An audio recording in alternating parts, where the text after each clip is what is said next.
I think it went very well. First of all, the facilities here at CBC are fantastic. It's an indoor facility. And the thing I was impressed was the kids. They're very enthusiastic, very keen to learn, and they've basically been taught well up to now. But the important thing for them is to show that enthusiasm for the rest of their cricket, because if they can be enthusiastic as they are practicing and learn as quickly as they are learning, they've got a chance of getting to the top. But it's good to see the enthusiasm and the way they play and the way they've been taught so far. Mike, please take us through how the whole, idea of actually taking your coaching skills and bring them to Boksburg. Why Boksburg? Well, I coach in KwaZulu-Natal. I coach at a school called Ottawa. They've got 1,000 underprivileged kids.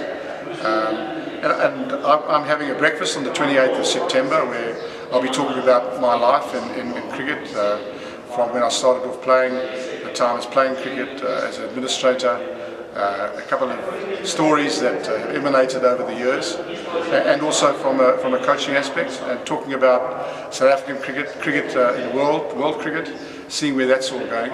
So it was important for that breakfast on the 28th of September. It's going to be a big breakfast at Birchwood. There's a lot of people who are very keen on coming to it, and I'm looking forward to that. And it was really a way of starting the process of promoting that breakfast, was coming to Boksburg, coming to coach the kids, and showing a bit of enthusiasm with the coaching. You mentioned that you're hoping that one of these clinics we can get a Protea 2 out of them. Did your career start in similar fashion? Very similar. I started off when I was very young. I was mad keen about cricket. I was mad keen about all sports, but in particular cricket. My father played cricket, and he played first-class cricket for Eastern Province. And I was always mad keen about cricket. I was very enthusiastic. Fortunately, I had some good coaches along the way, and I maintained that through to the end of my playing career. It was a fantastically fun career. Mike, just briefly, how did the whole coaching clinic, how did actually the Mike Procter Foundation begin? Well, the foundation began, my foundation began about 8 years ago when I just was released from my contract with South African Cricket. I was chairman of selectors, and a friend of mine knew my thinking and what I wanted to do, and so he sponsored me in finding a school, underprivileged school in Durban, and he would sponsor me. And we found Ottawa. I found a friend of mine, Rodney Malamba, to help me with the coaching. He was a good coach. Obviously understands the lingo a lot better than I do, and understands the thinking of African people, which obviously I didn't understand totally, because we all think differently, and that was a good learning curve for me. And after about a year, 18 months, the sponsorship pulled out. But when you've been with those kids for that amount of time, and again seeing the enthusiasm and the willingness to learn, it was important for me to carry that on. I couldn't just pull the plug on those kids. So I funded it myself. I sold a bit of memorabilia to keep it going, because I employed 3 or 4 coaches as well. And we've just snowballed from that. I formed the foundation 5 years ago.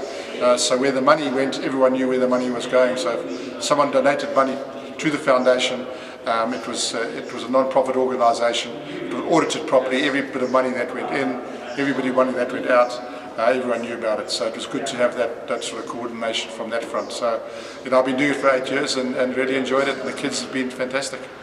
Obviously, we're looking for talent here and to actually expand the game.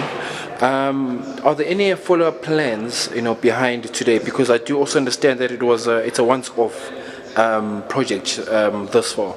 At this stage, it's a once-off project. I mean, Birchwood have been very generous in sponsoring this coaching and the breakfast on the 28th of September, which is going to be a good breakfast, judging by all accounts. But at this stage, there's no plan to follow up. But I'm sure between now and the 28th, we'll have discussions that maybe doing some other things along the line. Are there any success stories thus far? Any success stories for from the project since it got underway? Not really, because the problem we've had at Ottawa that I've had is it's a junior school. I think the junior kids are fantastic. They're just so keen to learn. They're so enthusiastic. The problem is there's no follow through. Once they leave Ottawa primary school, they go to high school. Some of them might not go back to school. and the difficulty has been following through. So that's why what we're trying to do is form a club, which we're slowly forming, because I coach in the mornings. We coach between about 10 and about 1, but on Tuesday afternoons after 2:30 after school is finished, we have the kids to come to the club formation of a club, and we've had between 80 and 100 kids come along to this sort of club session. So we've got to find a ground, and I want the parents to be the club. They must be on the committee, and they must run with it, because I'm not going to be around forever. But it's something I really want to make happen, is to see the kids that we've coached follow through, and have a chance after school to follow through the cricket, and just maybe get a Protea.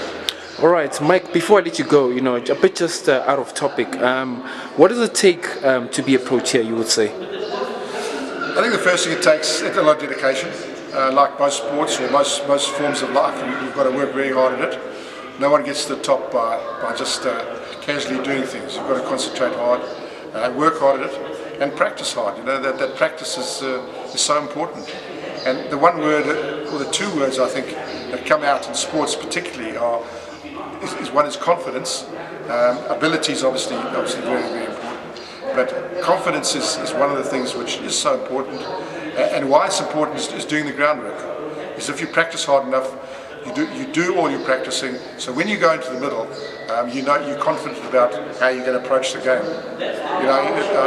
I recall a bit Gary Player said, when he was asked when he chipped in, having practiced for a couple of hours at a golf course, and 2 people walked past and he chipped a couple in, which he was probably going to do, hitting hundreds and hundreds of golf balls. And the one person turned and said, that was a lucky shot. And he said, it's peculiar, but it's very odd. The more I practice, the luckier I get. And that's a very true adage, and people must learn from that. But if you work hard, you concentrate, I think listen to the coaches. I think they know what they're doing, and the coaches here have been very good with these kids. There's always a chance you're going to get to the top. You need a bit of luck, but the more you practice, the luckier you get. Mike, thank you so much. We appreciate your time, and good luck for the future. Thanks very much. Looking forward